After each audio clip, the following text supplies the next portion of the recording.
Hello, welcome back to another video on the channel.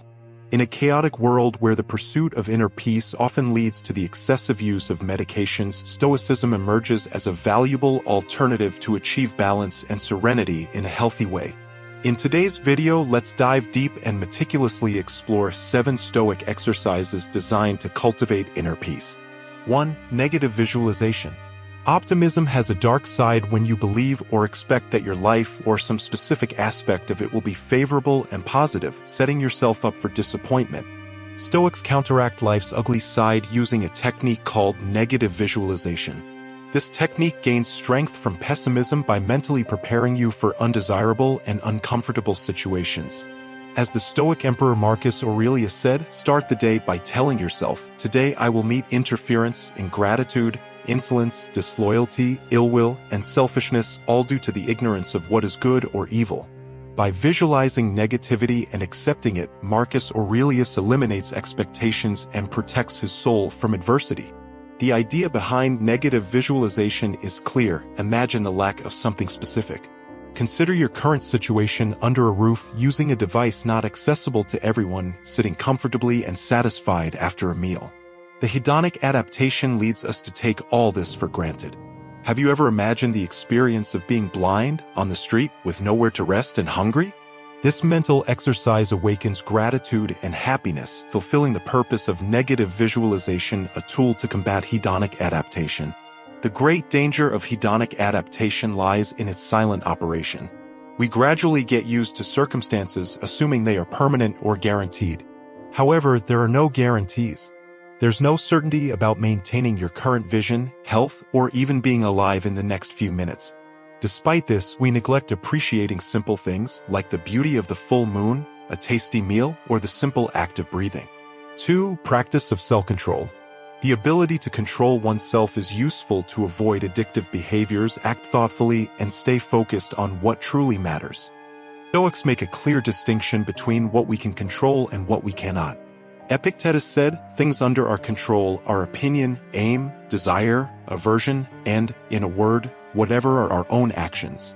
Things not under our control are body, property, reputation, commands, and, in one word, whatever are not our own actions." Strengthening what's under our control requires practice. Self-control is the ability to manage emotions and irrational desires through reason. It's a skill that needs constant cultivation throughout life. One example is intermittent fasting, where you refrain from eating for a specific period. Stoics also recommend meditation to develop self-control. 3. Don't care practice. Now, imagine after chewing your food 10 to 20 times, why not start eating like a pig? Don't use your hands, just eat. Especially in a restaurant where everyone can see what you're doing. This is a way to combat the excessive concern for others' opinions. Other people's opinions are beyond your control, so why worry? Because of social conditioning. Breaking this habit takes practice, as the fear of social ostracism is deeply ingrained.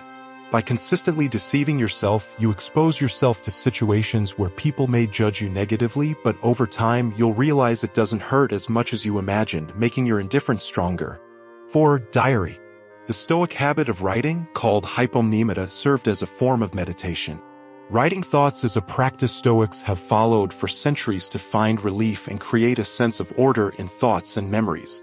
Keeping a journal has a cathartic effect on the mind.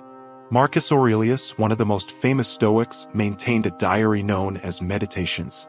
This work was never intended for publication, as it was Marcus' personal diary. Epictetus and Seneca, both Stoic philosophers, also practiced some form of journaling. Seneca stated, "When the light has been removed and my wife, aware of my habit, has become silent, I examine the whole of the day, going back over what I have done and said. I conceal nothing from myself, pass nothing by." 5. Memento mori. Remember, you are mortal. The practice of memento mori reminds us that we will die. This practice is believed to have originated in ancient Rome. When a general won a significant battle, he was celebrated in a chariot parade through the city.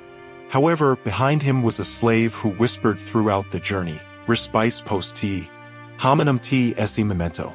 Memento mori, meaning look behind you. Remember that you are mortal. Remember that you will die. This served to remind the acclaimed leader that, regardless of victory, glory would soon end and he would remain a mere mortal. Contemplating death puts your life into perspective, emphasizing that life is ending every second and we shouldn't waste it on trivial things. It encourages living fully because tomorrow we might be dead. Thinking about death should evoke gratitude and appreciation for the life given to us. Seneca said, "Let's prep our minds as if we're reaching life's end. No holding back, let's balance the book of life every day." Someone who puts the finishing touches on their life daily never runs out of time. Marcus Aurelius said, "You could leave life right now. Let that determine what you do, say, and think." 6. View from above. Our small planet in our solar system is dwarfed by the large planets Jupiter and Saturn, not to mention the Sun.